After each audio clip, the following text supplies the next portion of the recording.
أعوذ بالله من الشيطان الرجيم بسم الله الرحمن الرحيم قال الحكيم بسم الله الرحمن الرحيم يا أيها الذين آمنوا إذا تداينتم بدين إلى أجل مسمى فاكتبوه۔ الحمدللہ قرآن مجید کے زندگی کے آداب اور زندگی میں اٹھنے بیٹھنے کے طور طریقے اور زندگی میں کس طریقے سے ہم چلیں کہ ہمیں کوئی پریشانی نہ ہو، مختصر قرآن کے پیغامات آپ کی خدمت میں پیش کر رہا تھا۔ آج جو پیغام آپ کی خدمت میں پیش کرنا چاہ رہا ہوں، سوچ رہا ہوں کہ اس حوالے سے اس ایک ہی پیغام پر کچھ میں چند منٹ گفتگو کروں، اس لیے کہ ہم جس موضوع پہ آج گفتگو کریں گے وہ موضوع لین دین کا ہے۔ جب ہم ایک دوسرے کو قرض دیتے ہیں تو کس طریقے سے اس قرض کو دینا چاہیے، کس طریقے سے لینا چاہیے، اسلام نے اس حوالے سے کیا ہمیں طریقہ کار بتایا ہے۔ تو سورہ بقرہ کی آیت نمبر 282 میں اللہ تعالیٰ فرماتا ہے کہ اے ایمان والو، یعنی جب ہم ایمان لا چکے، جب ہم مومن بن چکے تو اب قرآن کی ہمیں پیروی کرنی ہوگی۔ قرآن مجید فرماتا ہے اذا تداینتم، جب تم ایک دوسرے کو قرض دیا کرو تو پھر کیا ہے، بدین الی اجل، لازمی ہے قرض کی مدت بھی ہوتی ہے، کسی مدت تک آپ قرض دیتے ہو اور وہ مدت معین کرتے ہو، فاکتبوہ، تو پھر تم اس کو لکھ لیا کرو۔ اب میں پوری عربی آیت میرے خیال میں نہ پڑھوں کیونکہ ٹائم زیادہ ہوگا، تو آگے پھر قرآن مجید فرماتا ہے کہ جو تمہارے درمیان لکھنے والا ہے وہ عادل ہونا چاہیے، اور کوئی بھی لکھنے والا لکھنے سے انکار نہ کرے، بھائی میرا کیا، تم جانو اور وہ جانے، نہیں میرے بھائی، معاشرے میں ہم سب ایک دوسرے کے لیے جو ہے کیا ہے، کڑی کا سلسلہ رکھتے ہیں، جیسے ایک زنجیر بنی ہوئی ہے، تو لکھنے والا انکار نہ کرے اور اس کو جو اللہ نے لکھنے کی صلاحیت دی ہے اس کے مطابق لکھے، اور اس کے بعد پھر جو قرض لے رہا ہے اس کو بھی قرض کے واپسی میں پھر کوئی کمی نہیں کرنی چاہیے، بلکہ جتنا لیا ہے اتنا وہ قرض واپس کرے اور اللہ تعالیٰ کی تقوی کو اختیار کرے۔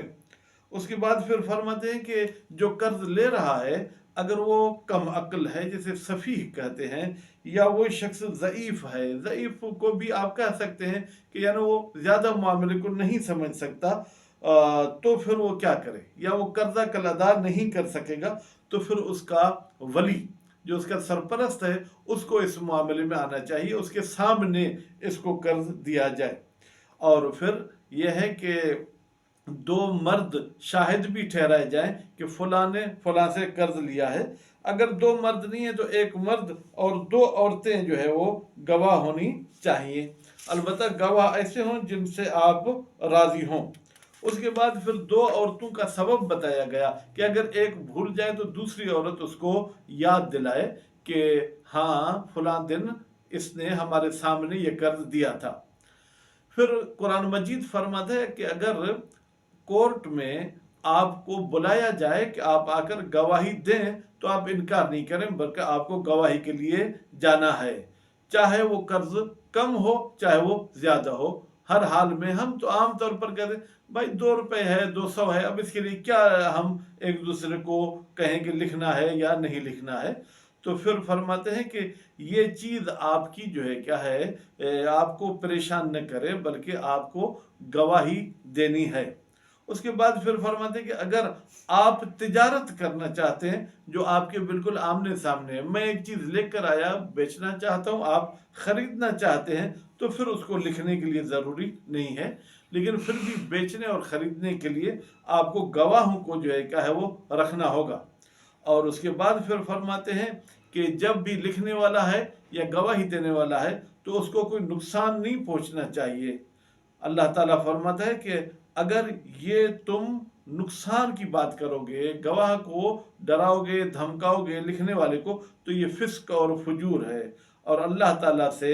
ڈرتے رہو، تقوی الہی کو اختیار کرو، اللہ تو تمہیں سکھاتا ہے اور اللہ تعالیٰ ہر چیز کا علم رکھتا ہے۔ تو الحمدللہ آج کے قرآنی پیغام کو ہم نے قرض کے حوالے سے آپ کی خدمت میں پیش کیا۔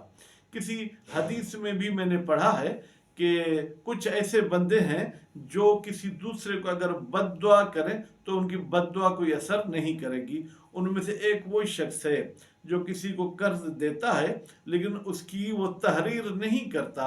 اور کل قرضہ واپس نہیں ملتا، یہ بد دعا، یا اللہ فلاں بندہ میرا قرض واپس نہیں دے رہا، اسے برباد کر، یہ کر وہ کر، تو حدیث کے مطابق اس کی بد دعا قبول نہیں ہوگی، کیونکہ اس سے کہا جائے گا آپ کو تو قرآن نے کہا تھا کہ تحریر بھی کرو اور دو شاہد بھی جو ہے کیا ہے تم لے لو، تو تم نے یہ کام کیوں نہیں کیا۔ امید ہے کہ اللہ تعالی ہمیں قرآن کے تمام احکام پر عمل کرنے کی توفیق عنایت فرمائے۔ والسلام علیکم ورحمۃ اللہ وبرکاتہ۔